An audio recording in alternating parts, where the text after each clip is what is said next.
My name is Alex Truliv, and I'm the Zero Waste Campaign Director for US PIRG. I'll be your moderator for today. I'm here in snowy, believe it or not, Denver. And I'd love to see where all of you attendees are from. So please drop your name and location in the chat if you feel so inclined. We'd love to see where everyone is tuning in from. A few logistics before we get started. This webinar is being recorded for posterity. Because of all of the great speakers we have lined up, we won't have time for questions. But please feel free to email us if you have any. Myself and the Zero Waste team, we here have an opportunity to work with our entire network of PIRG and environment organizations all across the country at the state and federal level. And because of that, we're allowed a unique appreciation for all of the hard work that's being done and the progress that's being made across the country to fight plastic waste and pollution. And that's in part why we're hosting this event. We want to share with you all of these stories and how you can continue to play an active role. We all know that plastic has infiltrated every corner of our planet, and the United States generates more plastic waste than any other country in the world. Whether our disposable plastic products end up in the local landfill or local waterways or in a barge halfway across the world, we face an enormous challenge and responsibility to reduce our plastic in order to protect the planet and ourselves. And we do so, as many of you know, in opposition to some of the most powerful industries in the world, fossil fuel companies and consumer good companies that profit from the status quo making disposable plastic products.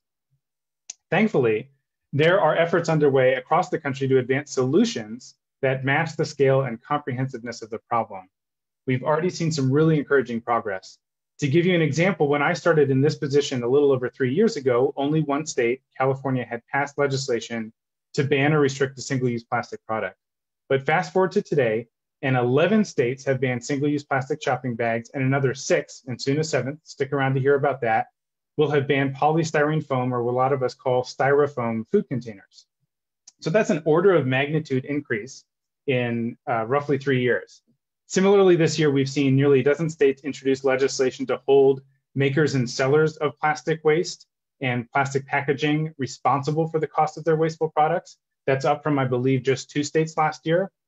And finally, last but not least, federal lawmakers have recently reintroduced a bill that assembles many of these great ideas from across the country, ideas that have been proven to work at the state and local level in order to provide an example of where we need to be. And so I am thrilled to have many of the incredible leaders behind these efforts that I've spoken about with us today. And without further ado, I'd like to start our tour of the country, if you will, in the state of Massachusetts. We have Executive Director of MassPIRG and esteemed zero waste advocate, Janet Dominitz, to kick us off. Janet? Thanks so much, Alex. It is great to be here today, and we're really honored to have a leader not just on the issues of plastic reduction and waste, but a leader in the state legislature of Massachusetts. We're so lucky to have Rep. Marjorie Decker championing a couple of the most important bills, and it's my pleasure to introduce her as the first stop on this important tour. Thank you, Janet, and thank you to all of my fellow legislative colleagues around the country. It's really, I get very excited seeing you on this Zoom with me and knowing that people throughout our nation are really not only watching this, but supporting us and counting on us to collectively really make some big, profound changes in business as usual. We know that our states are not islands. And when I think about 2 of the bills that I'm focusing on this year, well, I'll start with, as a city councilor in Cambridge over a decade ago, I worked for 3 years successfully to eliminate plastic bags in our city. And I think about how hard that was, and it's been inspiring to see it catch on. People understand the importance of eliminating single-use waste plastic products. When I think about taking on the plastic industry, the fossil fuel industry, their playbooks, they come straight out of the tobacco industry. And we know that because, in fact, often they're the same players in this. And I think about, in Massachusetts, we are trying to expand our definition of a packaged beverage drink. When we started this work, we left out, there were no sports drinks, and bottled water was not a thing back then. We need to have a realistic approach to understand either we really want to reduce waste because we understand that plastic is literally killing our planet, killing our wildlife, killing our oceans and our fish, And just as importantly, it's killing us. And I think about the work that we want to do on banning polystyrene. Styrene is a known carcinogenic. It's something that we know. And this idea that we have information, just like we did as we began to tackle the tobacco industry. We have a lot of research, we have a lot of data, and therefore we have a choice to make as elected officials across the country, and most importantly, as advocates who will hold us accountable. Do we act on the information we have? Do we know, in fact, there's no ER for the planet, there's no emergency room to go once we've ruined our oceans and once we've ruined our wildlife?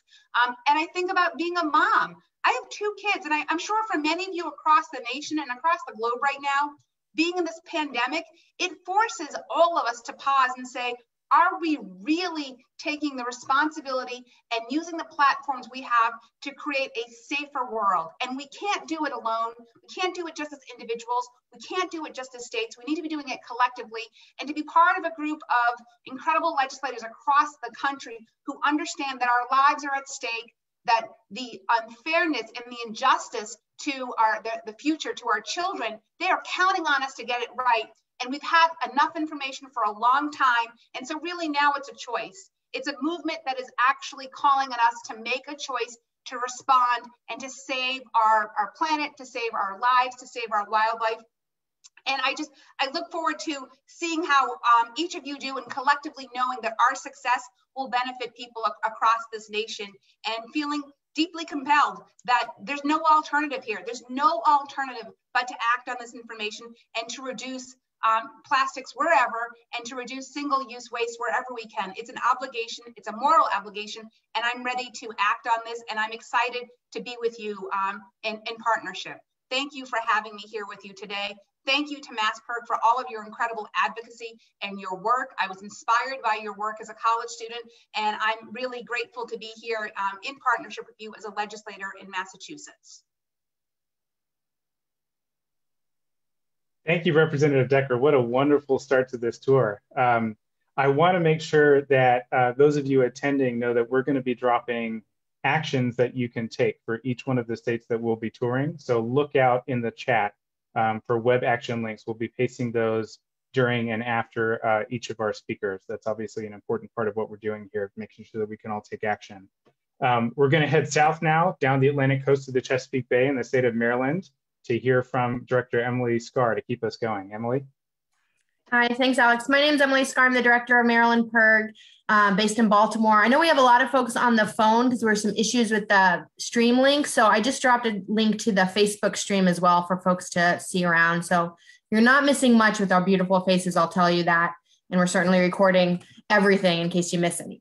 But I'm really thrilled and honored to get to invite Delegate Sarah Love, who's a state legislator in Maryland. She served since 2018, has been a real true champion on addressing the plastic pollution crisis, as well as other environmental and public health issues. Delegate Love lives in Montgomery County, and I think she's here with us right now. Delegate Love? Thanks, Emily. And thank you so much, everyone, for having me. I'm happy to be here. As Emily said, I am a delegate from the state of Maryland. I serve on the Environment and Transportation Committee, and it was really on that committee that I started to understand the plastic crisis that we are facing. I am proud that Maryland has banned polystyrene, but we have so much more to do. For 3 years, I have had a bill to reduce our reliance on single-use plastic. It hasn't gotten out of committee yet, but I have high hopes for next year. We've also passed out of the House 2 years running a ban on those single-use plastic bags. Unfortunately, that hasn't gotten out of the state Senate. Excuse me. But I wanted to highlight for you a different bill that I have this year that's really new and exciting. It came out of some work that I was doing over the interim on a work group on waste and recycling. We really did a deep dive into Maryland's waste and recycling system, and we heard from our jurisdictions how challenging it is and how much plastic pollution is really costing them. And when I said that we cannot recycle our way out of this crisis, a lobbyist said, "Oh, yes, we can. We have advanced recycling." And I thought, wow, that's great, until I learned about it. So what this is it's actually a chemical conversion process where they extract the fossil fuels, they turn it into plastic, the plastic is used, then using different forms of chemical conversion, they convert that plastic back into fossil fuel, emitting a huge amount of carbon dioxide into the atmosphere. And then that fossil fuel is burned again. And what's interesting and concerning is that the chemistry industry and the fossil fuel industry are going through the states and trying to get this process enshrined in state law as manufacturing rather than a chemical process, because there's less regulation.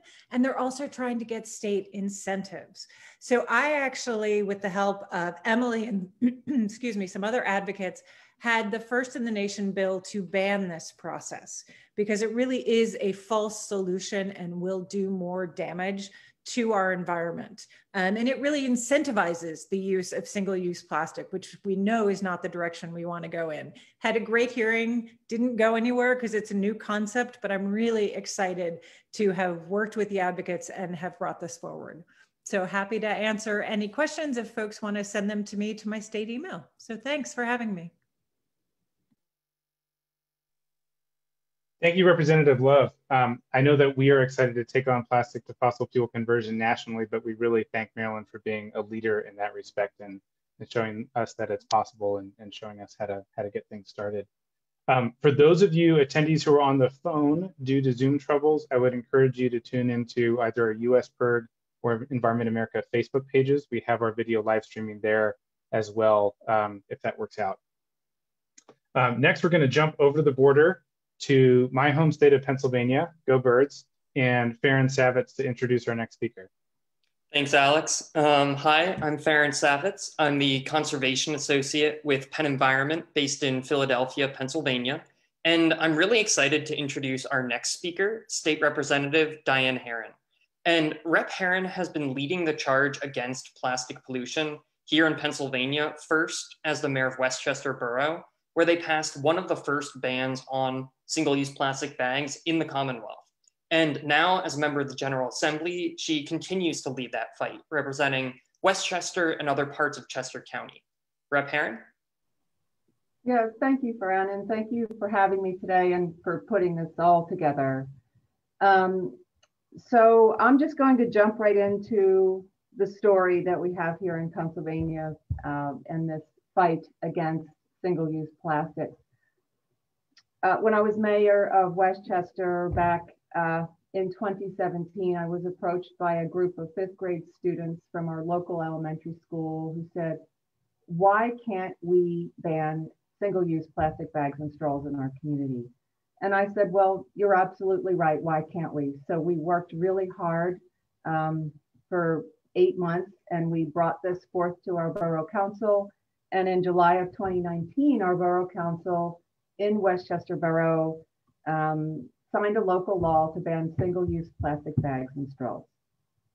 Within several weeks, we were preempted by the state of Pennsylvania from doing so due to a last-minute rider that was injected into the fiscal code in the Commonwealth of Pennsylvania, preempting municipalities from banning single-use plastics. And this was the consequence of the Senate Majority Leader at the time, who had a plastic bag manufacturer in his district. This was renewed the following year. And so Westchester Borough, along with, I think it's 2 other local municipalities that have since tried to ban the bags, along with the city of Philadelphia, who is also wanting to ban bags. We have petitioned the court to sue the state because we view this as an egregious abuse of power and a violation of the one bill, one subject rule that we have here in the Commonwealth of Pennsylvania. So that effort is currently underway. And I do want to add just really briefly that here in my district, we have a natural gas liquids pipeline that runs right through our highly developed areas that carries liquids from the Marcellus Shale fracking area of the state down to a refinery near Philadelphia for no other purpose than to send these refined liquids overseas to make plastics. And this has caused huge disruption and safety issues in our community, not to mention greenhouse gas pollution, significant amounts. So we will not quit. We will not stop this fight here in Pennsylvania.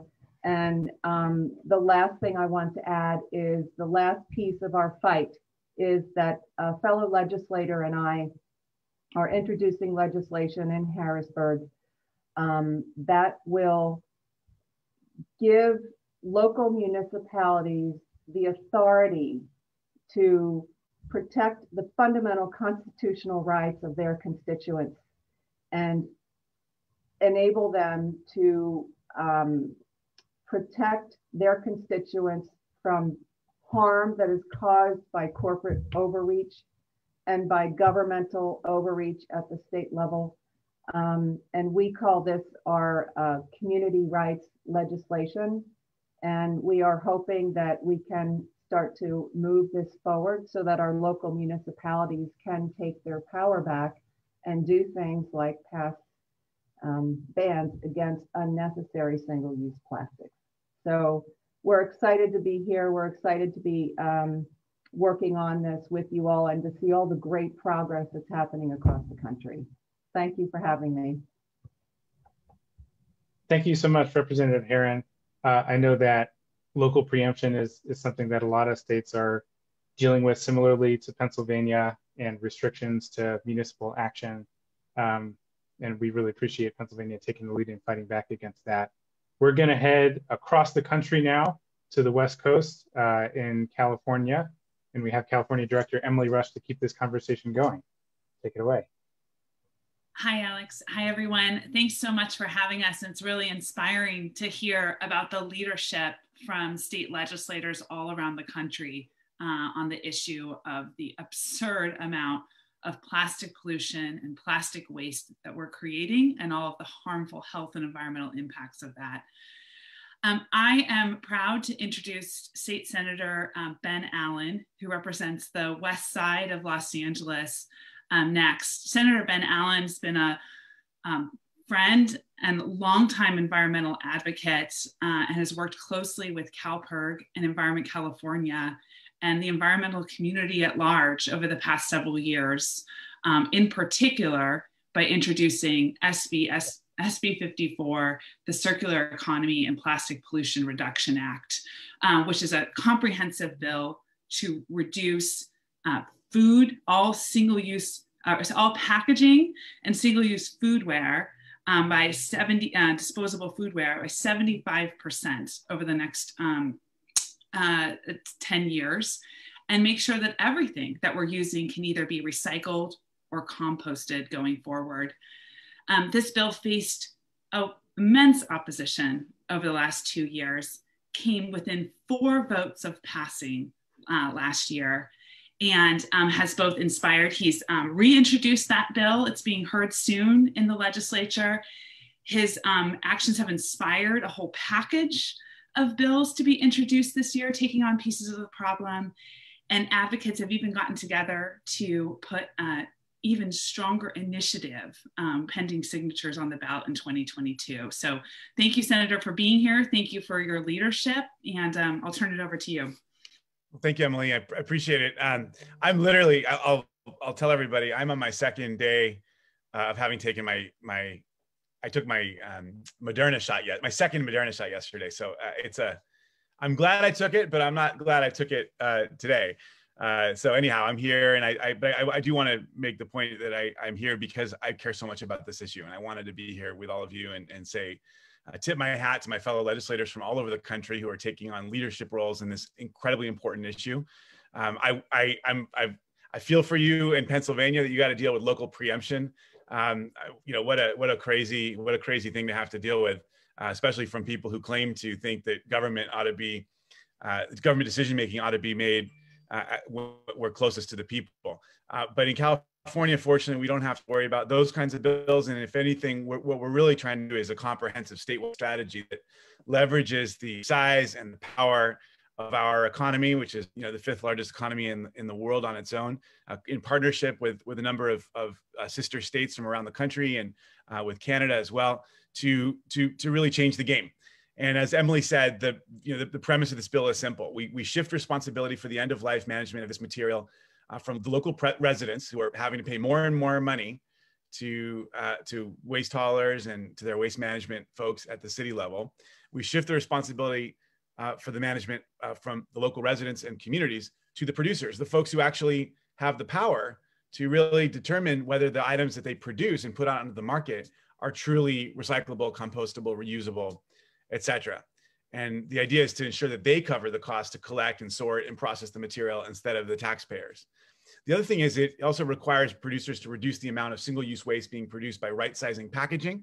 There's way too much waste that's totally unnecessary for a consumer, and switching to reusables where possible. And then lastly, we require the single-use material that remains on the market be fully recyclable or compostable.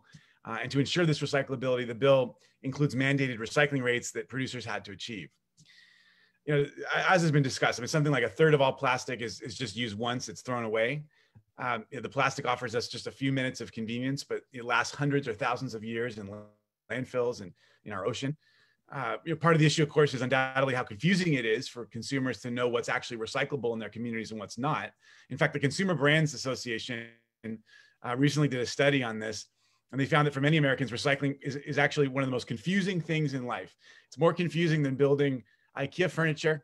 It's more confusing than doing your taxes. It's more confusing than playing the stock market. It's also more confusing than understanding your spouse.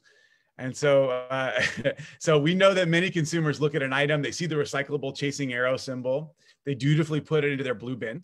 We know that this is kind of wish cycling. It ultimately contaminates the waste stream, the recycling stream. It actually makes it more costly to sort and clean this the truly recyclable material. I subscribe to the Los Angeles Times. I'm an LA guy. My newspaper unfortunately comes in a little plastic bag every day, at least most days. And for a long time, I was just putting it in my recycling bin because it had the chasing arrow symbol on it. But of course, we all know that if anything, those bags were actually making the system worse. While they were technically recyclable, the truth of the matter is they were gumming up the machines. They were getting into the paper system, contaminating our paper, and actually making recycling more difficult. So by doing what I thought was the right thing, I actually was making things a little bit worse. So we've got another bill. It's part of this package that Emily mentioned so current law in California prohibits a manufacturer from making an untruthful environmental claim, such as earth-friendly or recyclable, if it's not truly earth-friendly or recyclable. And so the idea is that this bill would extend that prohibition to the use of the chasing arrow symbol. Material is not recyclable. It also offers clear guidance on what, in fact, constitutes recyclability. And so the idea is that this is going to empower consumers to make more informed purchasing decisions and get a better understanding of the system and how problematic it is. We've got a number of bills, as was mentioned, that include trying to take a page out of Oregon's reusable beer bottle system. There's a lot of great bills that we can post the information in the chat, take a look at it. And we do just continue to want to work in very close coordination with our friends, both at the federal level and also across the states. This effort that we're all engaged in right now has the industry back on its heels. And we're just going to keep pushing and keep pushing because it's so vitally important, both for future generations, but also for local government budgets. And with that, I want to thank CalPIRG and all the folks from PIRG from across the country who've been working so hard on engaging legislators on this important issue. Thank you, Senator Allen. Thank you for all the work you're doing in California to push the boundary. I really hope we see this truthful labeling movement really gain some steam across the country. And I love that recycling is more confusing than bit. I might steal some elements from that. Next, we're going to head up Highway 5 to the state of Oregon, and our Oregon Director, Celeste Mayfrin-Swango, to introduce our next speaker.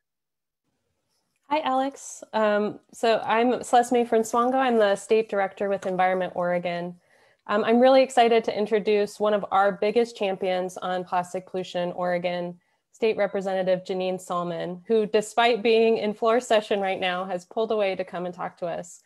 But Representative Salmon was the driving force behind the passage of the Sustainable Shopping Initiative, which is our ban on single-use plastic bags back in 2019. And she's here today to talk about her efforts around producer responsibility. So with that, Representative Salmon, the floor is yours. Wonderful. Thank you so much. Good afternoon. I'm Janine Salmon, the state representative from the beautiful state of Oregon. And I am talking to you from the halls of the Oregon State Capitol. I am here today to champion for my state and all states to maintain their natural beauty and eliminate overconsumption and overproduction of plastics. Thank you to U.S. Berg and Celeste May-Francois of Environment Oregon for inviting me to join you today. In 2019, I was one of the chief sponsors that passed the statewide plastic ban, and the urgency to reduce our use of plastic is what compels me to continue to do this work. Building off our success with passing the plastic bag ban in 2019, we were interested in figuring out a more transformational approach to dealing with the problem of plastic solution. For the past year, I have been working with a group of advocates and experts to develop a framework around producer responsibility program for plastic packaging and paper products. A big reason why plastic pollution is on the rise is because producers are absolved of all the responsibility for where their products end up, leaving you and me with limited choices when buying consumer goods and then footing the bill for actually managing the waste. That fundamentally has to change. Many of us are already familiar with producer responsibility programs for hazardous waste products, such as batteries, paint, mercury thermostats, carpet, pesticides, tires, pharmaceuticals, the list goes on. Dozens of states have programs already in place for these items, including many here in Oregon. So producer responsibility programs work because they change the incentives that make the wastefulness so cheap. So when manufacturers are held responsible for their products at the end of their lives, they tend to make different choices when designing their products in the first place, making them more reusable, repairable, recyclable, and resilient. So it's only fair that producers have a financial responsibility for the problems that for their products and their packaging. Consumers and local governments have shouldered this responsibility alone for way too long. Producer responsibility is a proven approach to reducing waste and improving recycling, because as long as individuals, governments, our environment, and future generations, not producers, bear the costs of the waste, the producers who design and make the products we buy have no incentive to change.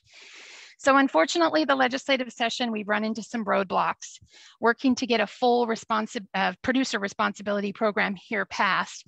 But there is another proposal that would establish a shared responsibility model, one where producers are brought in to start paying for some of the costs of the system. It's not everything that we want, but it's a good start, and it's better than what we have now. So I'm hopeful we can pass something meaningful to bring producers in and to modernize our recycling system this year, then build off that for the years to come. The reality is we aren't going to recycle our way out of this problem. We know that recycling alone cannot deliver all the environmental protections that we need, especially when dealing with plastic waste. Right now, less than 9% of plastics are recycled. Preventing waste from being created in the first place will get us much closer to meeting our environmental goals and protecting the environment for future generations. Remember, it's reduce, then it's reuse, then it's recycle.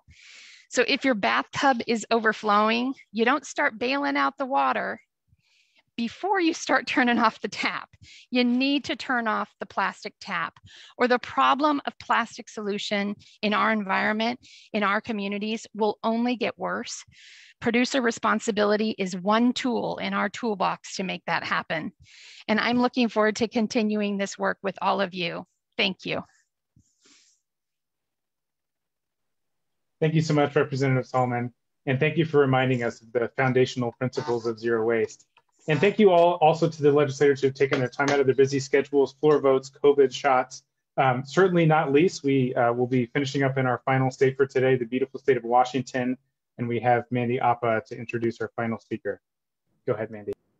Thank you, Alex. I'm Mandy Appa, campaign associate with Environment Washington, based in our beautiful Evergreen state.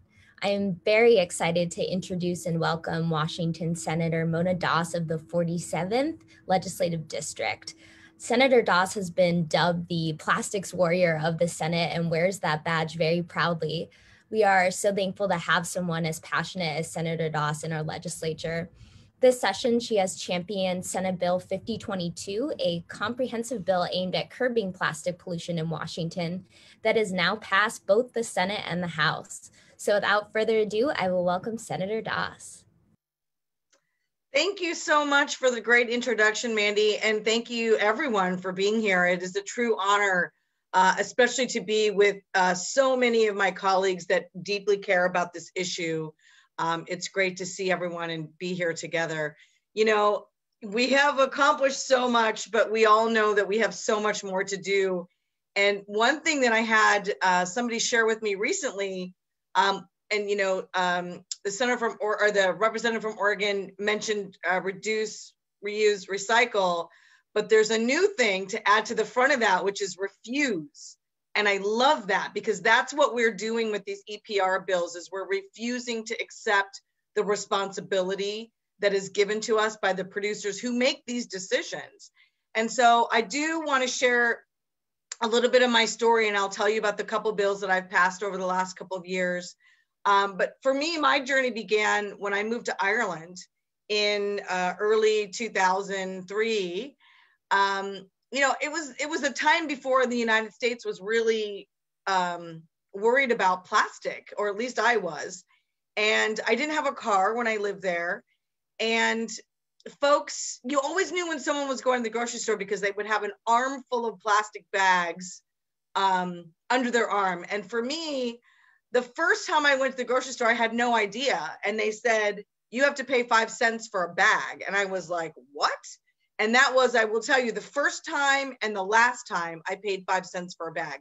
I always made sure I had bags in my jacket pockets, in my purse, and my backpack, because that incentive, that 5 cent charge, just did change something in my wiring that made me want to make sure I never had to pay that again.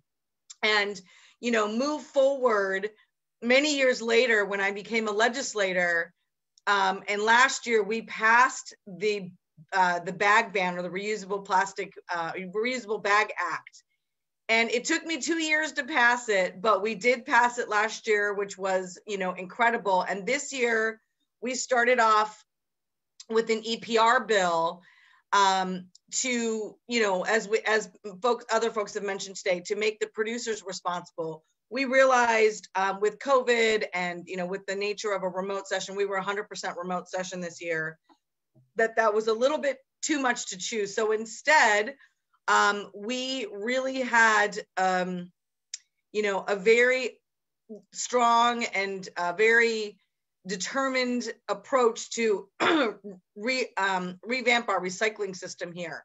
So I'm proud to say, as Mandy mentioned, this bill has already passed the House and Senate.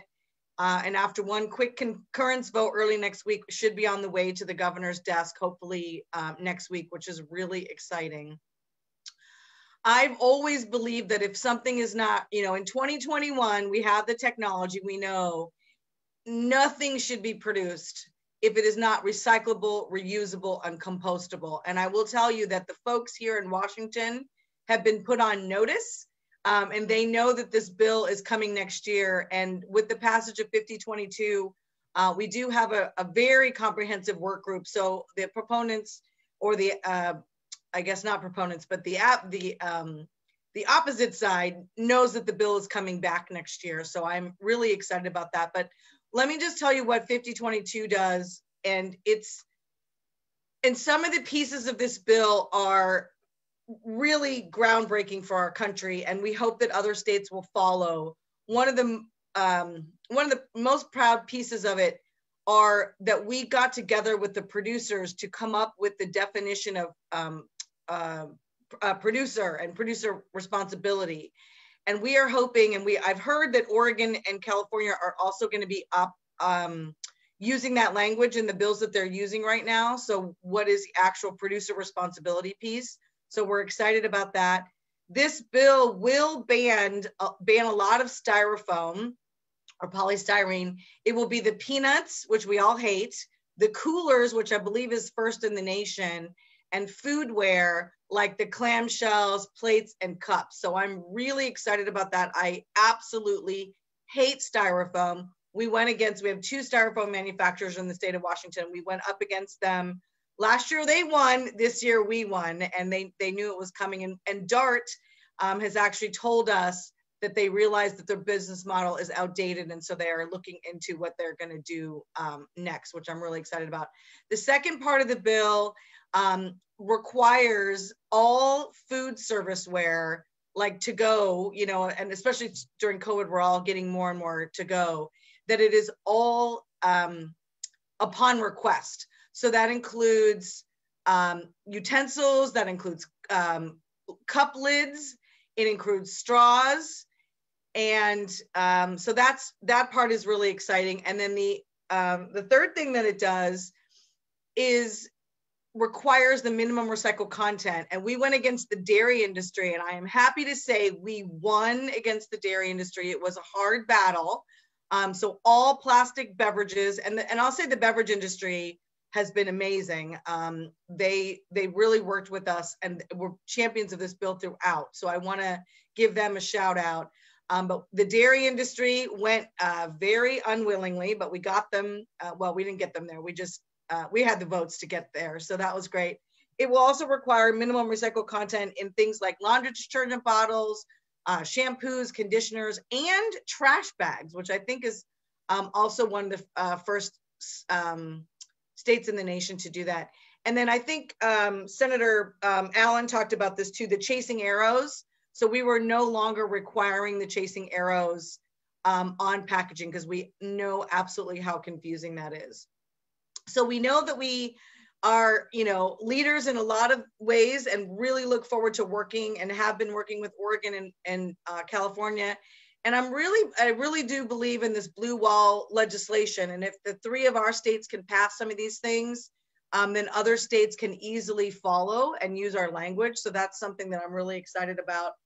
And truly, it's been a partnership with so many organizations, so many people on this call. I want to just thank everyone. And it's really so wonderful to hear from other legislators who are fighting the same battles in their states. And it makes me really happy to know I'm part of like a nationwide solution. And I'm really excited about the bill they introduced in Congress this year. So thank you so much for having me. And I know together we can have a more healthier and sustainable future. And I look forward to being part of it. Thank you. Echoing, Senator Doss is the best. Thank you, Senator Doss. And again, thank you all of our state leaders and legislators taking time out of your busy schedules to speak today. I feel very inspired. A quick reminder for those of you attending, check the chat for actions you can take in your state for all of the states that we've heard from. And for those of you who are posting on social media, use the hashtag #UsAgainstPlastic. That's US Against Plastic. Before we jump to federal legislation, we want to share an opportunity to talk about a campaign of ours to encourage better corporate action. And for that, we have Environment America associate Reno Hippa. Reno, take it away. Awesome. Thanks, Alex. So my name is Reno Hippa, and I'm an Oceans associate with Environment America, working to put our wildlife over waste by reducing plastic pollution. As you've all heard, plastic is a huge problem for our planet. And a major source of that plastic is single-use plastics packaging specifically, such as food wrappers. No one should have to make the choice between shopping for groceries wrapped in single-use plastics and going without everyday essentials. So in addition to passing legislations at the state and federal level, companies need to step up by eliminating plastics from their operations. And that work should start with one of the places most familiar to us all, grocery stores. Whole Foods, which has a stated mission to nourish people and the planet, led the supermarket industry on reducing plastic waste as the first US grocer to eliminate plastic bags at checkout in 2008. But in a 2020 report by As You Sow, a shareholder advocacy group, the company received an F for failing to tackle the plastic pollution crisis. Whole Foods has not adopted a comprehensive plan or policy to reduce its plastic footprint, nor does it report on its overall plastic usage. But we know that Whole Foods can lead on reducing plastic waste.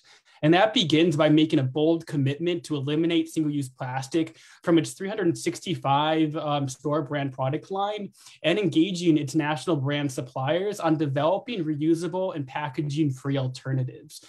Whole Foods is in a strong position to make these changes, and its customers, along with the environmental community, want to see this change happen. That's why more than 130 groups joined our organizations last month in sending the Whole Foods CEO, John Mackey, a letter urging him to commit to this bold plan for tackling the plastic pollution crisis. However, weeks later, we have not gotten a response from the company. So everyone here can help convince Whole Foods to take action and tackle plastic waste by sending an email to the company. Share why you want Whole Foods to put planet over plastic. And to do that, we have put together a how-to guide on writing and submitting a letter to Whole Foods, and we'll put that link in the chat. Could everyone here just take 10 to 15 minutes following the event to send Whole Foods a letter? That could be a really powerful show of force in our fight against plastic pollution. Thank you for your time, and I'll turn things back over to Alex. Thank you, Reno. And yeah, always comforting to know that these fights are happening on multiple fronts, through corporate action, through good policy. Our last speaker couldn't be here live due to his congressional schedule, but will be speaking to us nonetheless. Representative Alan Lowenthal is the lead sponsor in the U.S. House of Representatives for the Break Free from Plastic Pollution Act. All of the participants here can take action on this one as well as the Whole Foods one by clicking on what will be a link in the chat in just a moment. We've had the pleasure of working with Representative Lowenthal and his staff, as well as Senator Merkley this year in the Senate, for a couple years now on this bill. And so without further ado, I'd like to turn it over virtually to the representative to talk a little bit about that bill.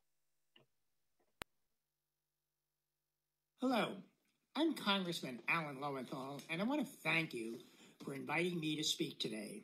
I am sorry, though, that I couldn't be there live. First and foremost, I want to thank USPIRG and Environment America for all of your hard work and dedication to protecting our environment. But specifically, I want to thank you for your leadership in trying to address the plastic pollution crisis and your critical support for the Break Free from Plastic Pollution Act. It's been a pleasure to work with Alex Truelove, the director of USPIRG's Zero Waste Campaign, and everyone else on your federal and state teams. Thank you also to the state representatives who you've already heard from, who are leading important efforts on the state level to help address our broken recycling system in the plastic pollution crisis and helping us to build a more circular economy. The Break Free from Plastic Pollution Act incorporates best practices and important common sense policies and is a roadmap to meaningfully tackle this crisis.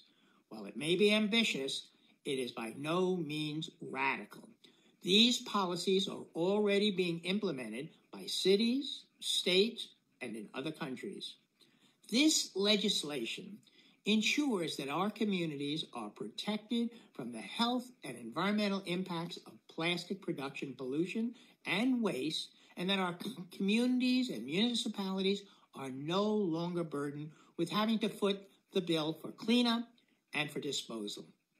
By requiring that producers are responsible for the end use of their own products, by incorporating minimum recycled content standards, and by investing in our domestic recycling infrastructure, we are creating the structure and incentive to build better products and to close the loop for a circular economy. Having bills introduced in Washington, D.C. and in dozens of states across the country to make the polluters pay, to enact bottle bills, to require recycled content, to ban certain products, and to protect our environmental justice communities is an important initial giant step. However, we still need your help in the important work ahead to ensure that these bills can be passed without getting gutted or greenwashed along the way, and that they get signed into law. For far too long, Washington has ignored this crisis and the damage to the environment, as well as the health impacts that they produce to our frontline and fence line communities. This required advocates, as well as states and local governments, to step up, and that is exactly what you did. And I'm here today to tell you that from here on in, Congress is stepping up with you to break free from plastic pollution. Thank you, and I hope to see you soon in person. Bye now.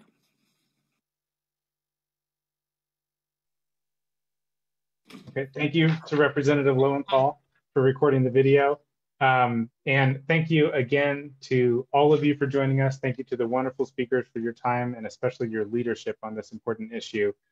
Please follow them on social media. We have all of the Twitter handles here for the speakers today to hear about what's happening. Follow us on social media to hear about what's happening. A special thanks to Haley Clinton, our Zero Waste associate, for being a rock star and making all this happen. Really appreciate it, Haley. We could not have done it without you. And one last thing, if you missed it at the beginning, you can all participate in our photo petition. Take a selfie with the sign, just like mine that I'm holding up, with your state against plastic pollution, and post it using the hashtag #UsAgainstPlastic. That's US, excuse me, against plastic. And with that, I think we're just out of time. Thank you again for attending. That's all for now. Have a great Friday.